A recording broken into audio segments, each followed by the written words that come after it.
When Donald Trump and his stooge William Barr recently threatened to withhold $7 billion in aid for New York's safety, they trotted out some garbage about New York being an anarchist state, obviously a ploy to gin up election fears about civil unrest.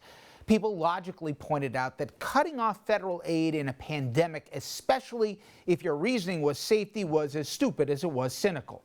Moreover, Trump can't constitutionally even do it, but that he even went there is telling in and of itself. Trump has repeatedly tried to pit blue states against red states as if it were a Hunger Games movie and we weren't in fact one country. They want $1 trillion in bailout money. And a lot of people don't want to do that because we don't think it's right. The Democrats have run some very bad states and some very, very bad cities. And a lot of people don't want to give them $1 trillion to reward them for doing a bad job. Coming from a fraud who is the ultimate authority when it comes to mismanagement and bankruptcy, his lecturing is rich, and it's also completely wrong. Let a fellow Queens native explain.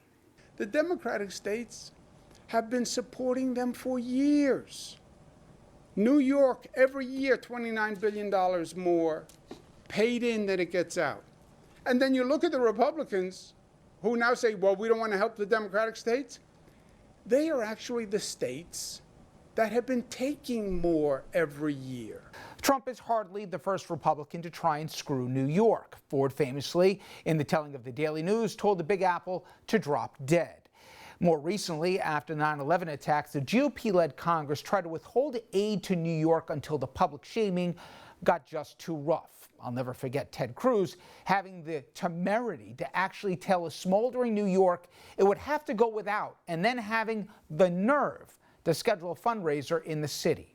Now, remembering how many years it took to get the Zadroga Act permanently extended, a law. It was designed to give health care to victims of 9/11, including those first responder heroes who went day after day to that pile because their government told them it was safe. And just this week, we learned the Trump administration has siphoned secretly $4 million from the New York Fire Department's 9/11 First Responders Fund. The question is, who does that? I'll tell you who. Donald Trump. The same coward who called a local New York City news station as the fire still burned at the Trade Center to falsely brag that he now had the tallest building in Lower Manhattan. The same guy who lied about helping down at Ground Zero and also sending a crew down to help in the recovery. Trump hates New York City because we already knew what most of this country has discovered for the past 4 years. He's a hustler who no one who worked with liked or respected. Developers, architects, banks, tradesmen, anyone who came in contact with him knew he could not be trusted. New Yorkers laughed at The Apprentice. They laughed not because it was a bad show, but because anyone who really knew him never would have wanted to work with him, let alone for him. Trump hates New York because we all booed him whenever he was put up on the Jumbotron at a Knick game or the U.S. Open. Trump hates New York because we always laughed at him and never with him. Trump hates New York because we're on to him. So to my friends in Florida, he's all yours.